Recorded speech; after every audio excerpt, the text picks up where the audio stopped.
आइए।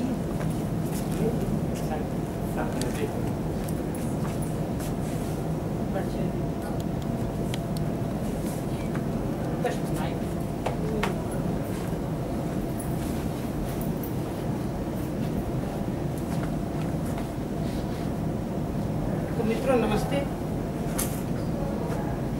जैसे कि हिंदी वाक्य की परंपरा रही है, हिंदी से संबंधित कोई भी विद्वान व्यक्ति जब पांडिचेरी या उसके आसपास के क्षेत्र में अपने काम से या किसी यूनिवर्सिटी के काम से आते हैं तो हमारी कोशिश रहती है कि उस अवसर का पूरा लाभ हम उठाएं। तो एक ऐसा ही अवसर हमें सुबह मिला। जैसा कि आपको जानकारी है, हमारे संस्कृत विभाग की तरफ से एक अंतर्राष्ट्रीय संगोष्ठी का आयोजन किया जा रहा है। तो आज सुबह उसका शुभारंभ हुआ। तो प्रोफेसर राधा वल्लभ त्रिपाठी जी बीज वक्तव्य देने के लिए उस संगोष्ठी में पधारे हुए थे। तो उसी मौके का फायदा उठाते हुए हमने अपने विभाग में उन्हें आमंत्रित किया है। एक संक्षिप्त सा परिचय विभाग की तरफ से मैं राधा वल्लभ त्रिपाठी जी का देना चाहूँगा।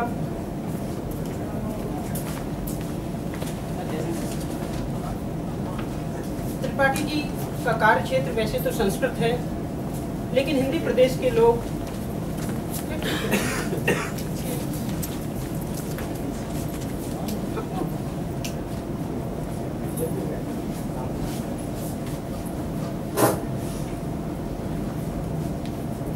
त्रिपाठी जी का कार्यक्षेत्र वैसे तो संस्कृत है, किंतु हिंदी प्रदेश के लोग भी उनके ऊपर समान अधिकार रखते हैं और उसी अधिकार का इस्तेमाल करते हुए हमने सर से विनम्र प्रार्थना की कि वो अपनी विद्वता से हमें लाभान्वित करें। सर का संबंध उदयपुर विश्वविद्यालय और सागर विश्वविद्यालय से रहा है। सागर विश्वविद्यालय में संस्कृत के प्राध्यापक रहे, विभागाध्यक्ष रहे और हाल फिलहाल में दिल्ली में जो राष्ट्रीय संस्कृत अकादमी है, डीम्ड विश्वविद्यालय, उसके कुलपति पद पर आप कार्यरत थे। संस्कृत विषय में जो साहित्य अकादमी पुरस्कार दिया जाता है, वो पुरस्कार भी भारत सरकार ने आपको प्रदान किया है। जितनी मुझे सूचना है उसके अनुसार लगभग 100 से ऊपर आपकी पुस्तकें प्रकाशित हुई है। नाट्य शास्त्र और साहित्य शास्त्र दोनों विषयों के ऊपर आपकी पकड़ है। इसके अलावा आप संस्कृत से हिंदी अनुवाद का जो महत्वपूर्ण कार्य है वो भी आपने किया है। संस्कृत के कई क्लासिकल नाटकों का अनुवाद सर ने हिंदी में किया।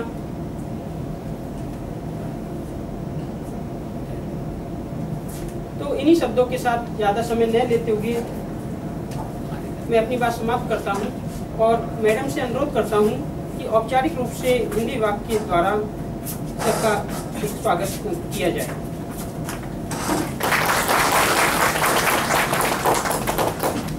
आज हमारा ये सौभाग्य रहा है कि इतने विद्वत्ता रखने वाले व्यक्तित्व ने हमारे एक छोटे से निवेदन को स्वीकार करते हुए हमारी इस बहुत ही जल्दबाजी में आयोजित इस कार्यक्रम के लिए उन्होंने जो स्वीकृति दी, हम आभारी हैं आपके सर।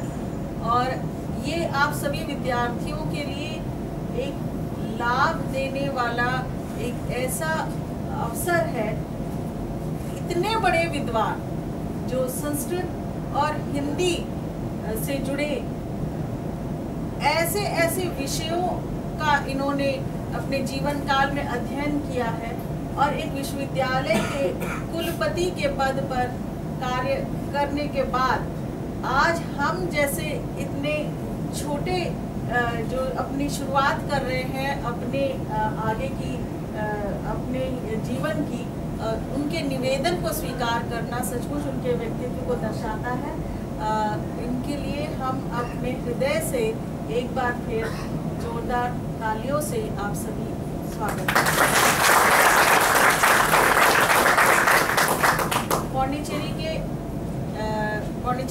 विश्वविद्यालय के हिंदी विभाग की ओर से आपका स्वागत करते हुए से निवेदन है कि हमारे बच्चों के समक्ष आप उनके लिए जो कुछ भी जो आप देना चाहें अपने विद्वत्ता से, आपका बहुत बहुत स्वागत है।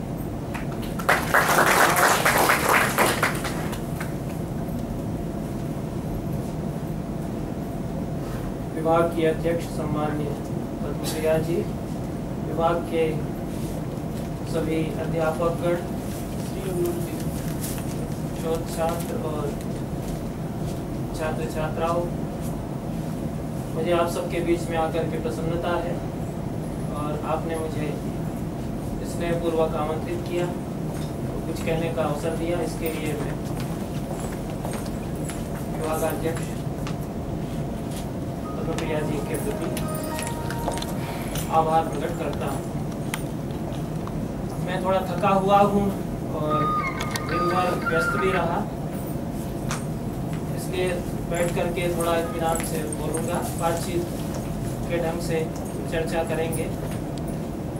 मुझसे विभागाध्यक्ष महोदया ने कहा कि महाभारत पर आधारित जो हिंदी में नाटक आदि हैं उन पर मैं कुछ चर्चा करूँ। तो पहले तो महाभारत के बारे में कुछ बताऊंगा आप लोगों को। महाभारत संस्कृत में लिखा गया, ये तो आप जानते ही होंगे। उसके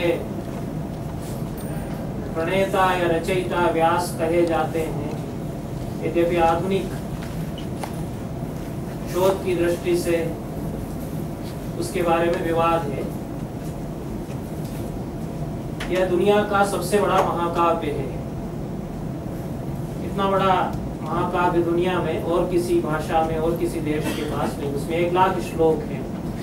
आप लोगों ने शायद नाम सुना होगा कि जहाँ प्राचीन साहित्य की परंपराएं हैं उनमें चीन है, ग्रीस है, भारत है, ये प्राचीन संस्कृति वाले देश हैं। इनका साहित्य भी बहुत प्राचीन है। तो ग्रीस देश के पास भी 2 बड़े महाकाव्य हैं, इलियड और ओडिसी। उनके सबसे बड़े महाकाव्य एक तरह से ये कहे जाते हैं।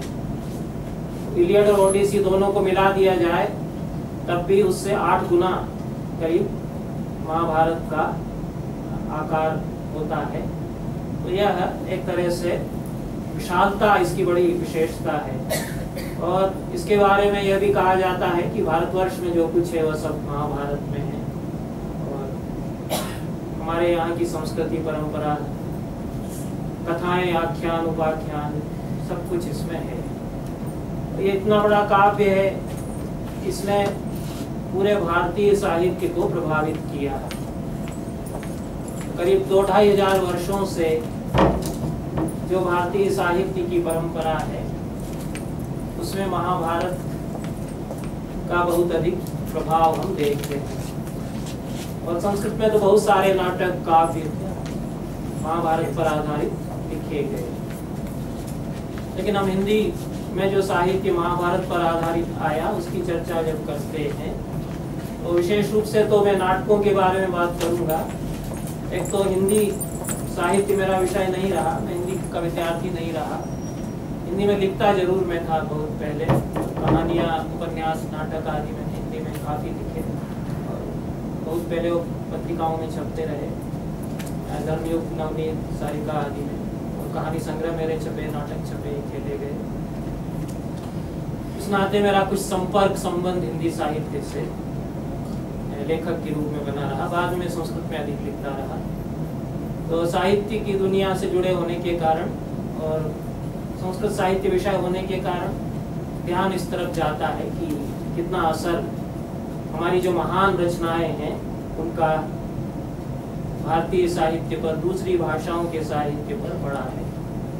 एक क्लासिक शब्द होता है जिसको कालजयी रचना कह सकते हैं, गौरव ग्रंथ भी कहते हैं। तो जो क्लासिक होते हैं वो हमेशा नए होते रहते हैं, हमेशा फिर से पढ़े जाते हैं, पुनः पाठ उनका होता रहता है। तो तुलसीदास का रामचरितमानस है, कामायनी है प्रसाद की, संस्कृत में कालिदास की रचनाएं हैं, वाल्मीकि की रामायण है, महाभारत है, ये सब कालजयी ग्रंथ हैं, मतलब समय में हमेशा ये मौजूद रहेंगे, समय के बीतते बीतते खत्म नहीं होते। जैसे अमर ग्रंथ हैं, उनको क्लासिक भी कहते हैं या गौरव ग्रंथ कहते हैं। तो इन गौरव ग्रंथों का हमेशा असर बना रहता है, समाज पर असर रहता है, साहित्य पर असर रहता है। तो महाभारत का भी इसी तरह से असर या प्रभाव भारतीय साहित्य पर है, हिंदी साहित्य पर भी है। जैसे आपने नाम सुना ही होगा, मैथिली शरण गुप्त, राष्ट्र कवि उनको कहा जाता है। उन्होंने एक काव्य रामायण पर आधारित लिखा, दो लिखे, एक तो पंचवटी है, दूसरा साकेत रामायण पर आधारित है, दूसरा जयद्रथ वध उनका महाभारत की कथा पर आधारित है। और भी इस तरह के नाटक हो सकते हैं। रंगमंच की दृष्टि से हम देखते हैं तो विशेष बात जो हम कहना चाहते हैं कि आज़ादी की लड़ाई में किस तरह से रामायण और महाभारत पर आधारित रचनाओं ने बड़ी भूमिका निभाई। स्वतंत्रता संग्राम में उनका योगदान एक तरह से रहा, क्योंकि कई बार ये होता है कि जो हम सीधे सीधे नहीं कह पाते हैं तो किसी पौराणिक आख्यान के माध्यम से कहते हैं। जैसे पंचवटी काव्य अगर आप देखें मैथिली शरण गुप्त का, तो वो शूर्पणखा के चरित्र के माध्यम से कुछ बताना चाहते हैं, कहना चाहते हैं, कुछ संदेश देना चाहते हैं। तो उस तरह से अपने समय में कुछ बताना चाहता है, समाज को कुछ प्रतिक्रिया जाहिर करना चाहता है, लोगों को प्रबुद्ध करना चाहता है रचनाकार। तो कई बार उसको पौराणिक आख्यान, पुरानी रचना ज़्यादा कारगर लगती है, ज़्यादा प्रभावशाली लगती है कि उस पर आधार बना करके, उसको आधार बना करके वो कुछ लिखेगा या उस पर नाटक किया जाएगा, तो वो ज़्यादा प्रभावशाली होगा। तो इस दृष्टि से 19वीं शताब्दी में 1850 के बाद आप देखते हैं कि 1857 में गदर हुआ और स्वतंत्रता की एक क्रांति की भावना जागी। तो उसी समय नाटकों में हलचल नई शुरू हुई और उसी समय पारसी थिएटर कंपनीज हमारे यहाँ पारसी नाटक मंडलियाँ स्थापित होने लगी। तो वो पारसी नाटक मंडलियाँ व्यावसायिक नाटक मंडलियाँ थी। वो एक बहुत बड़ा दौर है हमारे नाटक और रंगमंच का, जबकि पूरे उत्तर भारत में और दक्षिण में भी कर्नाटक, महाराष्ट्र आदि कई प्रांतों में हजारों की भीड़ नाटक देखती थी, बड़ी धूम मचती थी। कोई मंडली किसी शहर में चली जाती थी तो उसमें कई दिनों तक उसके नाटकों की धूम मची रहती थी। और ये जो पारसी नाटक कंपनियां, पारसी नाटक मंडलियां स्थापित हुई, इनमें फिर स्वतंत्रता संग्राम से जुड़े हुए लेखक भी थे और इन्होंने बड़ी भूमिका अदा की। क्योंकि नाटक कई ऐसे होते थे जिनका मंचन हो रहा है तो लोग खड़े हो जाते थे, जैसे बिल्कुल कूद पड़ेंगे आज़ादी की लड़ाई में। एक नील दर्पण नाटक था बंगला का, तो जहाँ जहाँ खेला जाता था वहाँ विद्रोह हो जाता था। बहुत प्रभावशाली नाटक था वो, नीले गोरों के अत्याचारों पर। ये जो अंग्रेज लोग अत्याचार करते थे नील की खेती कराने के लिए चंपारण में, बिहार, बंगाल में, उस पर वो नाटक था। तो उसमें तो सीधे सीधे प्रहार है अंग्रेजी हुकूमत पर, लेकिन कई नाटक ऐसे लिखे गए जिन्होंने रामायण या महाभारत की कहानी को आधार बना करके भी क्रांति की अलग जगाने का काम किया। तो 1852 में पहली पारसी नाटक मंडली बनी हमारे देश में। उसके संस्थापक ही दादा भाई नौरोजी थे। स्वतंत्रता संग्राम का इतिहास आप देखेंगे तो उसमें दादा भाई नौरोजी बड़े नेताओं में, क्रांतिकारियों में उनका नाम आता है। ये स्वतंत्रता संग्राम सेनानी थे स्वयं, उन्होंने ये पहली नाटक मंडली, पारसी नाटक मंडली स्थापित की।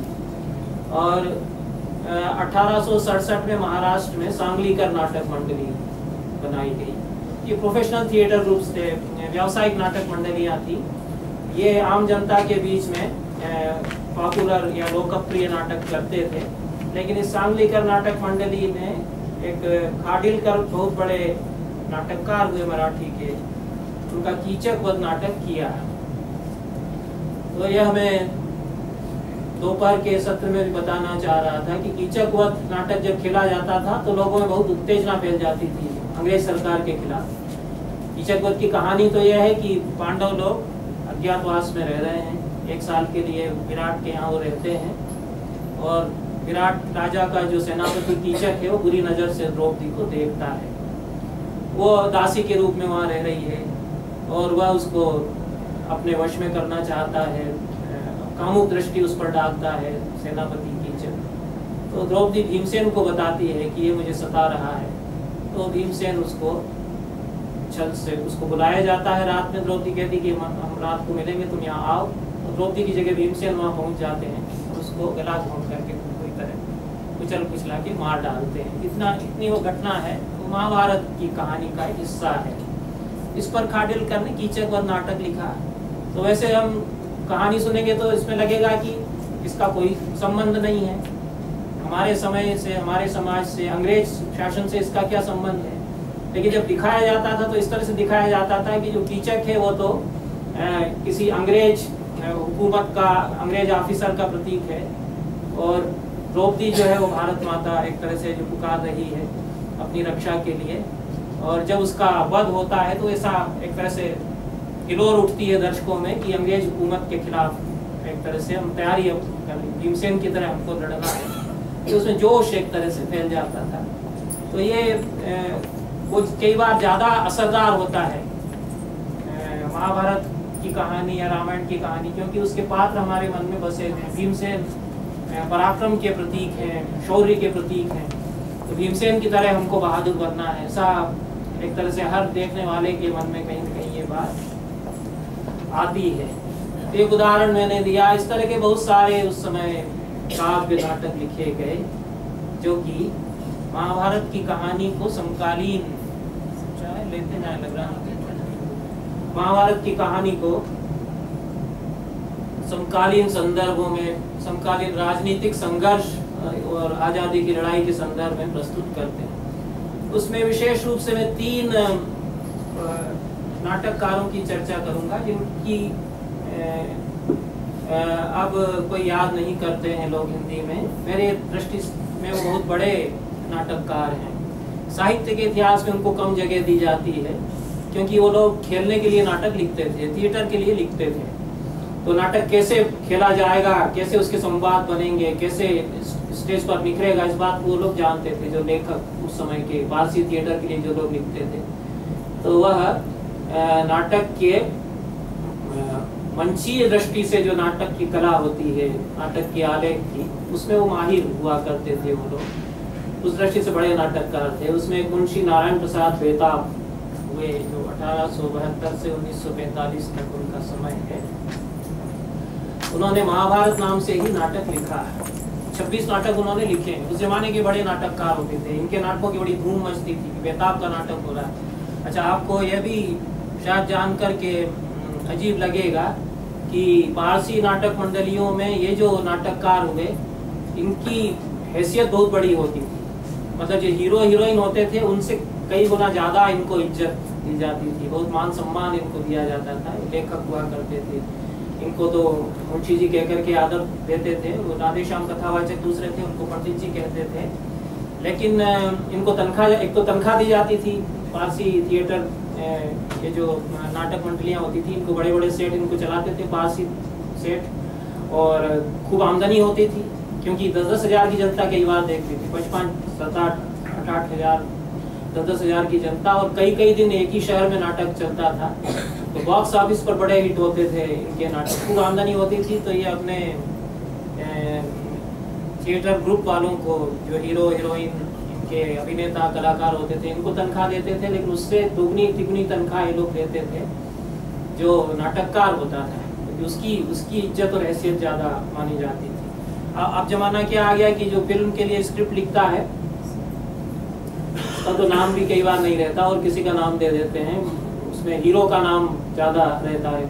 अब जैसे अमिताभ बच्चन या शाहरुख खान की हैसियत है, समझिए कि उस जमाने में जब फिल्में नहीं थी और फिल्मों की जगह ये नाटक कई हज़ार लोग एक साथ देखते थे, तो वो हैसियत इन लोगों की थी उस जमाने में, मुंशी नारायण प्रसाद बेताब और राधेश्याम कथावाचक। लेखक की हैसियत इतनी उस जमाने में अपने उसके कारण कि नाटक ही वो इस तरह के लिख रहे हैं कि जनता हिल उठती है उनकी वजह से। तो ये वो वाला दौर था। अब उसी दौर में फिर 29 जनवरी 1913 के दिन पहला शो हुआ था उनके महाभारत नाटक का।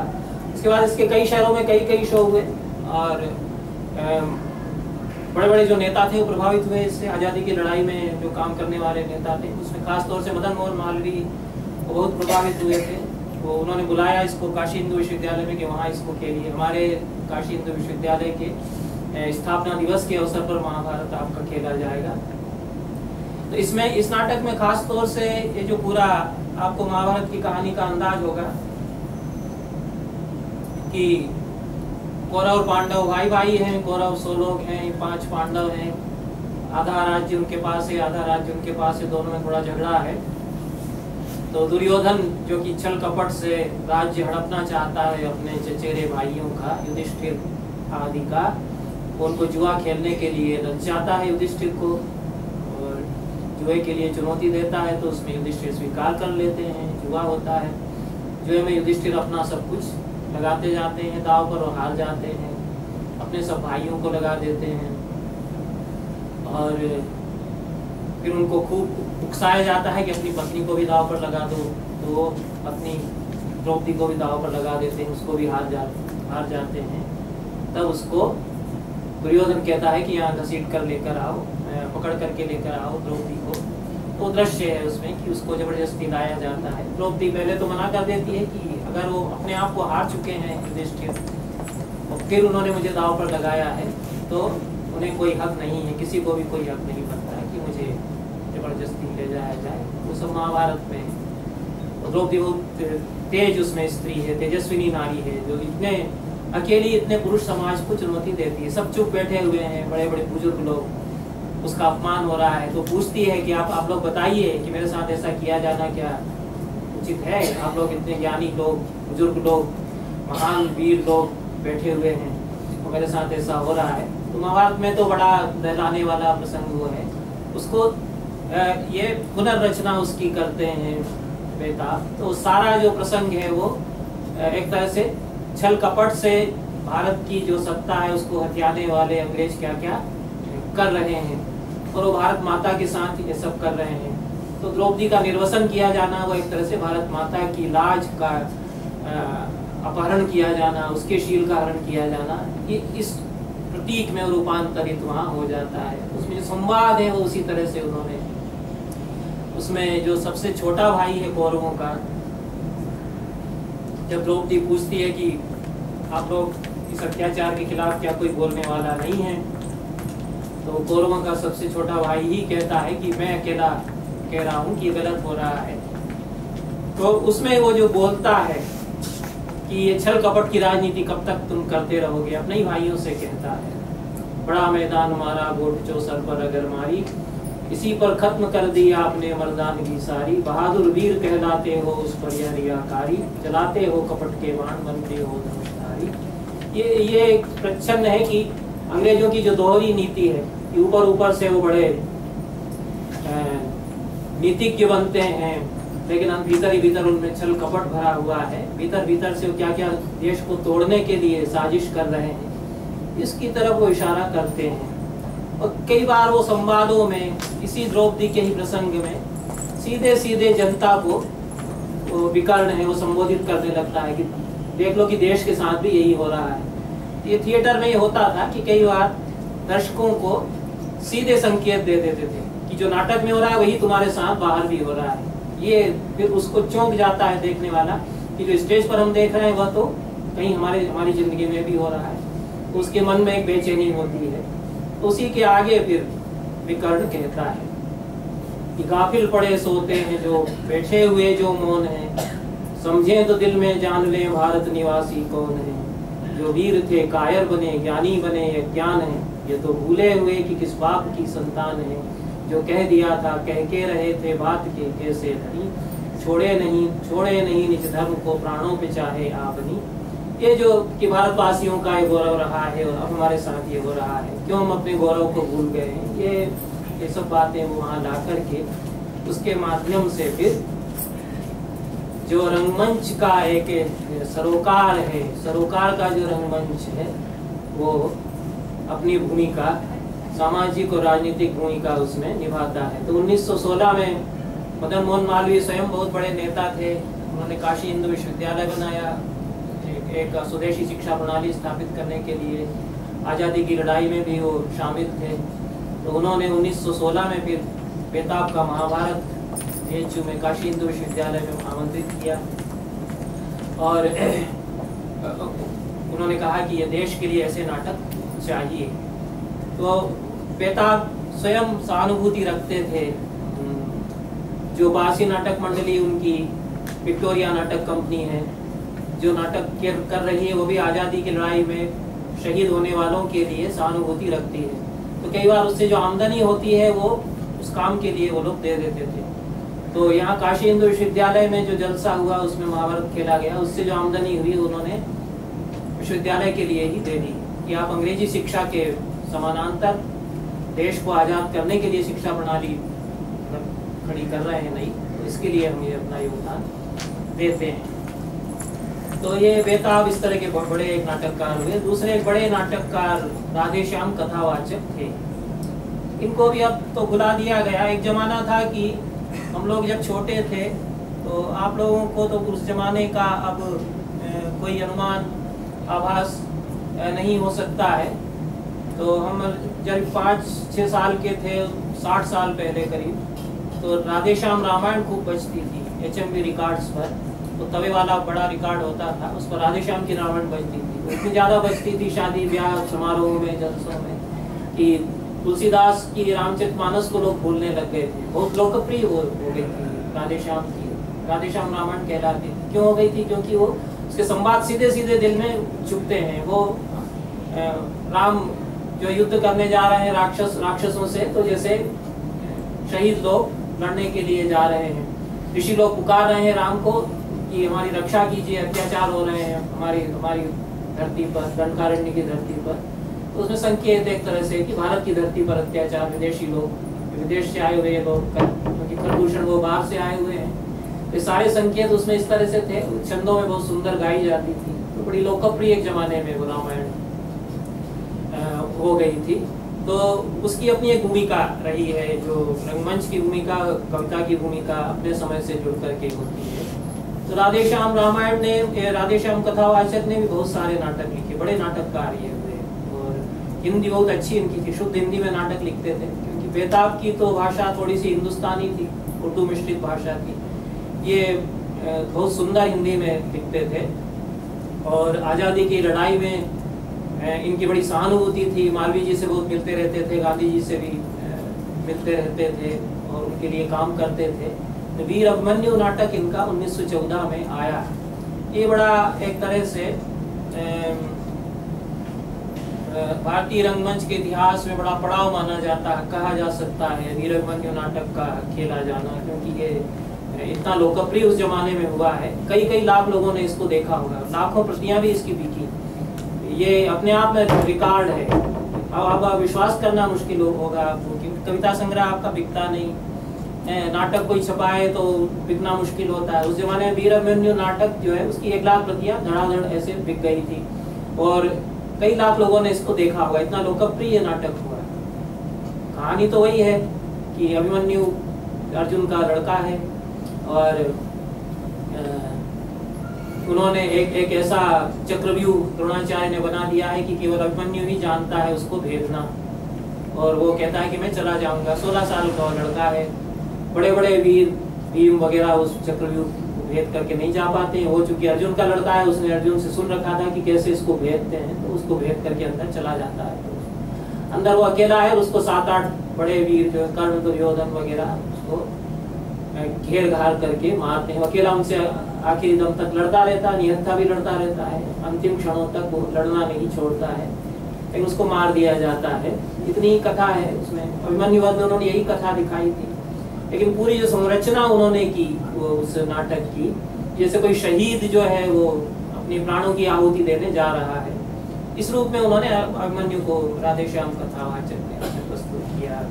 और पूरे नाटक की संरचना ही इस तरह से बनाई गई है कि भारत की वसुंधरा पर जो अत्याचार हो रहे हैं उस अत्याचारों की याद करके, उनको अनुभव करके लोग उबल पड़े, आक्रोश लोगों में। सूत्रधार उसमें प्रस्तावना में ही कहता है कि उबल उबल कर रो पड़े अपना रसिक समाज, अभिमन्यु नाटक करो भारत के आज, ये उसमें आता है। और फिर अभिमन्यु जब उसको उसकी पत्नी उत्तरा कहती है कि आप अकेले कैसे लड़ने जाएंगे, आप मत जाइए, तो वो कहता है कि प्रतीक्षा ही मेरे लिए कारागार है इस समय। तो ये जो जेल में होने की बात है, वहाँ जकड़ा खड़ा हूँ इस समय परतंत्रता की डोर में, मेरे लिए मेरी प्रतीक्षा आज कारागार है, स्वतंत्रता की समरवेदी पर बलिदान करने के लिए निकलता हूँ। ये आगे फिर वो कहता है। तो सीधे सीधे संवाद उसके कहीं, और अभिमन्यु जो है प्रयाण करता है संग्राम के लिए, तो उसकी पत्नी फिर एक तरह से गाने खूब होते थे, पारसी थिएटर लोकप्रिय होता था, उसमें चिल्ला चिल्ला के तो गाना पड़ता था क्योंकि माइक नहीं होते थे।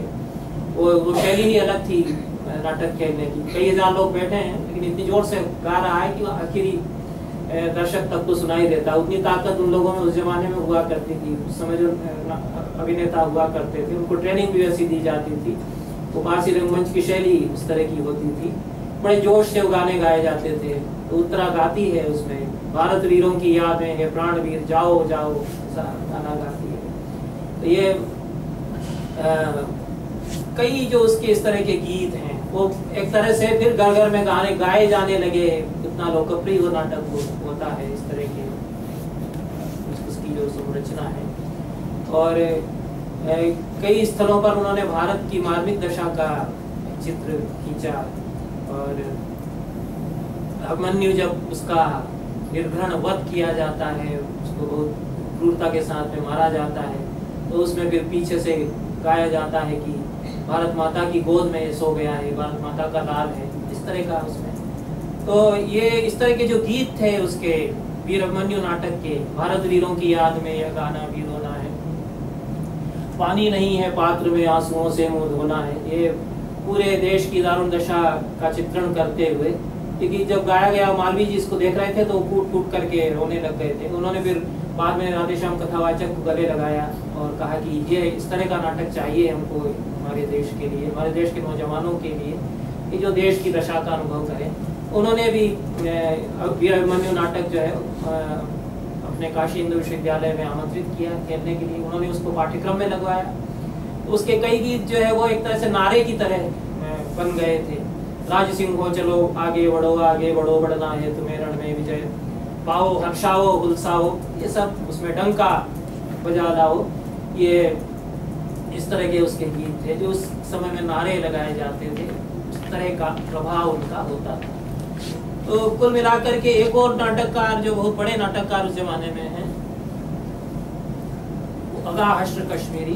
तो बाकी सब आपको याद ना रहे तो कम से कम 3 नाम तो आप याद रखिए, नारायण प्रसाद बेताब, राधेश्याम कथावाचक और अगा हश्र कश्मीरी।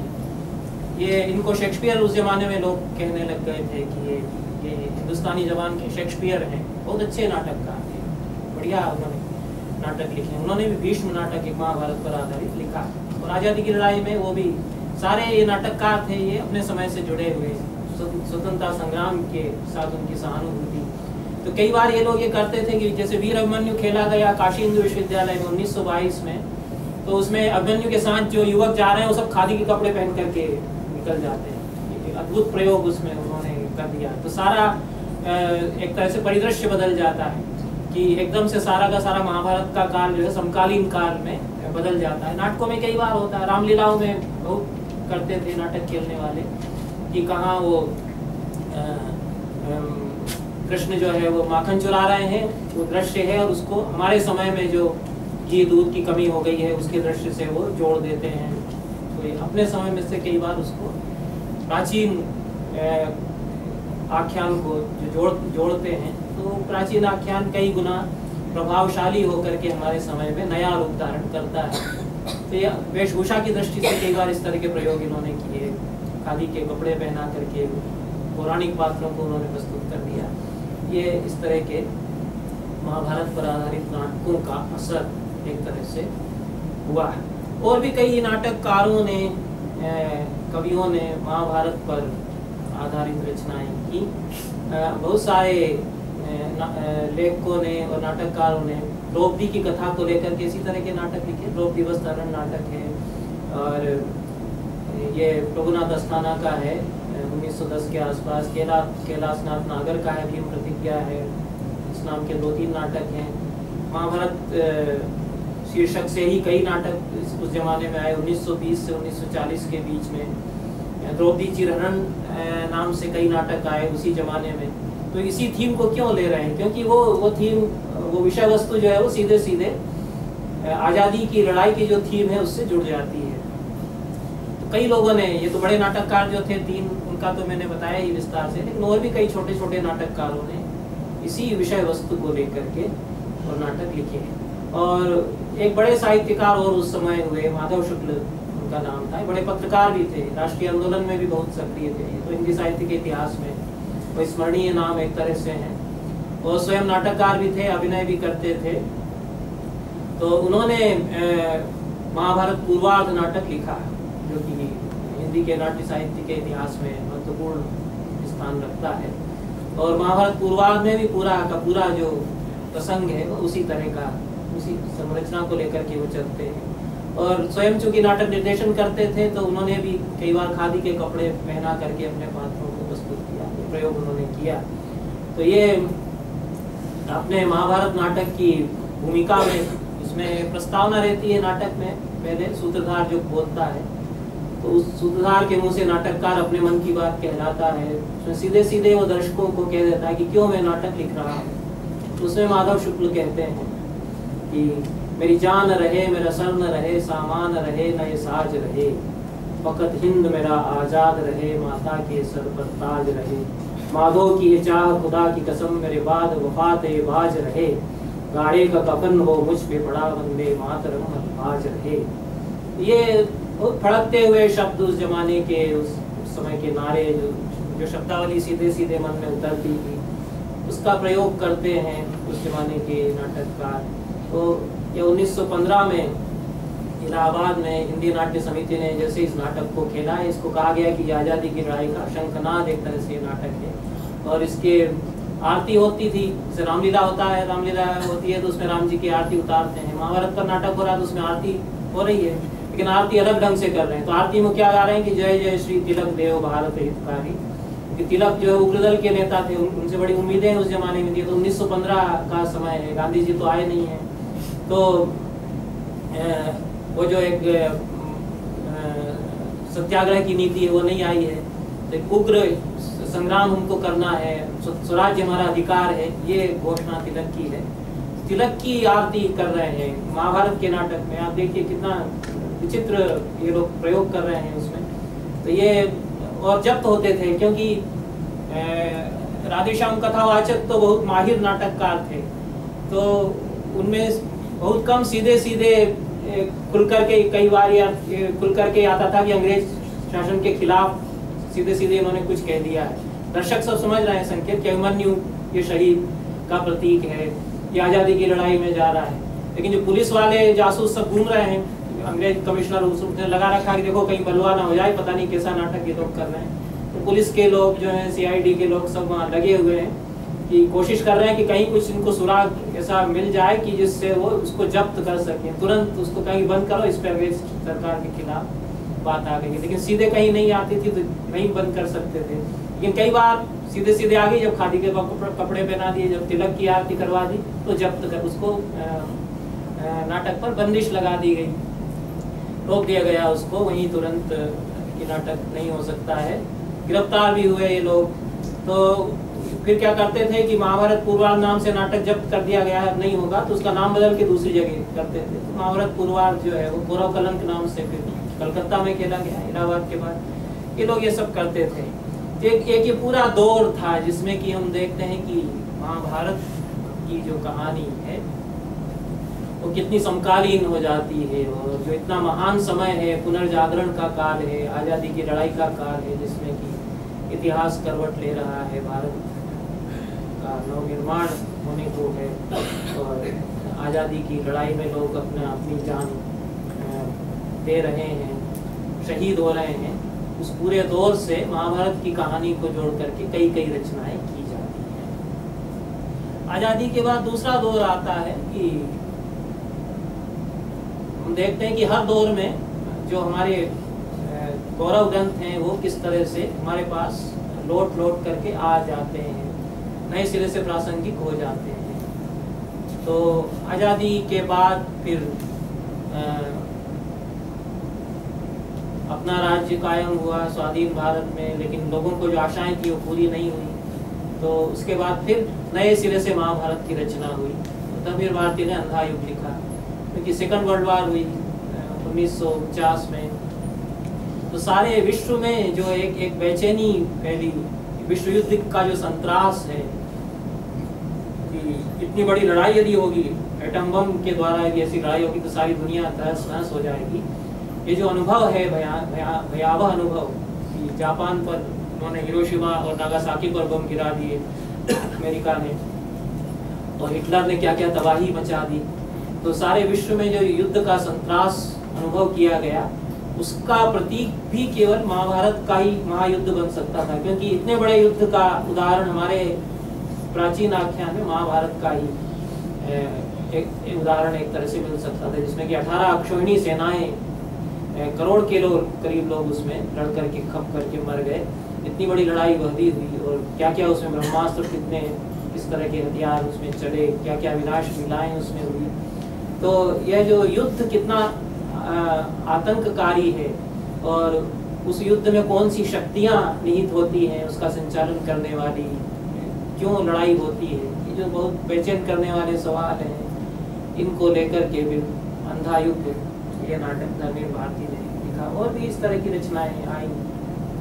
महाभारत फिर से नए सिरे से एक तरह से महाभारत हमारे सामने खुलता है कि द्रौपदी के चरित्र को कई लोग आज की स्त्री के संघर्ष के रूप में प्रस्तुत कर रहे हैं। आज की स्त्री जिस तरह से अपनी पहचान खोज रही है, संघर्ष कर रही है, जूझ रही है, उसको प्रस्तुत कर रहे हैं रंगमंच पर। इसके उदाहरण देते हैं शंभु मित्रा की लड़की हैं सावली मित्रा, उन्होंने द्रौपदी नाटक किया है। शंकर शेष अच्छे नाटककार हैं, उन्होंने गांधारी पर नाटक लिखा। तो आप देखेंगे कि बहुत सारे पात्रों के बारे में हमारे मन में एक छवि रहती है। वो छवि कई बार हम अपने समय में उसकी नए सिरे से पहचान करते हैं तो वो छवि टूटती है, फिर नए सिरे से उसको अपने समय में पहचानते हैं। जो कालजयी रचना है वो नया अर्थ खोलती है। गांधारी के बारे में हमारे यहाँ माना जाता है कि देखो कितनी बड़ी सती है। उसको जब पता चला कि उसका पति अंधा है तो उसने अपनी आंखों पे पट्टी बांध दी। तो हमको बचपन में ही बताया जाता था कि सती नारी का कितना बड़ा उदाहरण है। कि जैसे ही उसको कहा कि तुम्हारा पति अंधा है, तो उसने कहा कि जब मेरा पति नहीं देख सकता तो मैं भी कभी कुछ नहीं देखूंगी, जो दुख उसका है वही दुख मेरा होगा, मैं भी अपनी आंखों पर काली पट्टी बांध देती हूँ। तो उसने जिंदगी भर अपनी आंखों पर काली पट्टी बांधी शादी के बाद से, और जिंदगी भर वैसे ही रही, मरते दम तक वो वैसे ही रही। तो सती का उदाहरण एक तरह से माना। अब आज की दृष्टि से उस पर सवाल ये कोई भी कर सकता है जो हम लोगों के मन में उस समय नहीं आए, लेकिन अब आप लोगों को तो पूछना चाहिए कि भाई अगर उसको अपने पति की इतनी चिंता थी तो क्या ज्यादा उचित न होता कि वो बजाय पट्टी बांधने के अपने पति को दिखाती सब कि क्या क्या है दुनिया, कैसी दुनिया है, तुम नहीं देख सकते हो तो मैं तुम्हें अपनी आंखों से दिखाती हूँ, आओ, उसकी सेवा करती है कुछ। तो सती होना क्या इसी में है कि वो खुद भी पट्टी बांध दे, तो जो गति मेरे पति की वही मेरी भी हो जाए, मैं अपनी भी सुगति करूँ, अपने पति को भी कुछ और जो उसके दुख हैं उनको बांट लूँ। ऐसा क्यों नहीं उसने सोच लिया? ये सवाल क्यों नहीं तो पूछा गया? हमारे जमाने में नहीं पूछा गया, लेकिन आज आप पूछ सकते हैं। तो नया एक तरह से पूरा गांधारी का जो चरित्र है, पूरी जो वो राजनीति है लिप्सा की, सत्ता की, उसके हिसाब से पूरी नई व्याख्या फिर उसमें हो जाती है, क्योंकि उसका एक तरह से उसको अपहरण करके ले आए। उसको बताया नहीं गया था कि धृतराष्ट्र अंधे हैं, ठीक है कौरव वंश के इतने बड़े राजकुमार से शादी हो रही है, चलो ले आए, उसको शादी करा दी। जब शादी हो गई पता चला कि तो अंधा है। तो एक व्याख्या तो फिर सीधे यही बनती है कि उसने उस व्यंजियन से आंखों पर पट्टी अपनी बांध ली, ठीक है जब मेरे साथ इतना बुरा किया गया है तो मैं कुछ भी अब नहीं, अब मैं सब कुछ देखना बंद कर दूंगी। तो वो जो उसके भीतर एक प्रतिक्रिया है अपने प्रति हुए अन्याय की, उसके कारण वो ऐसा कर लेती है कि सारी दुनिया से अपने आप को बंद कर लेती है, अपने दुख में डूबी रहने के लिए वो आंखों पर पट्टी बांध। ये भी एक व्याख्या वो शंकर शेठ उसमें गांधारी नाटक में करते हैं।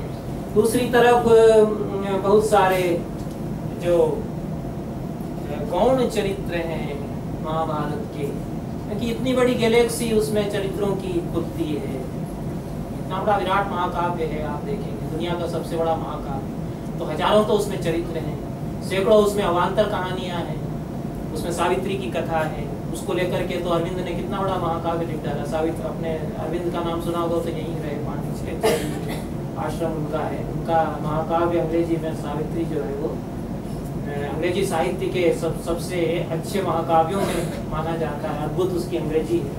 तो सावित्री की कथा भी महाभारत में ही है, सबसे पहले महाभारत में ही आती है। अद्भुत कथा है कि वो यम से सामना कर, एक स्त्री जो है वो यम उसके पति को प्राण लेकर के जा रहे हैं तो उनके पीछे पीछे वो चल देती है और यम से संवाद वो करती है और बराबर उनसे बात करती, बहस करती रहती है।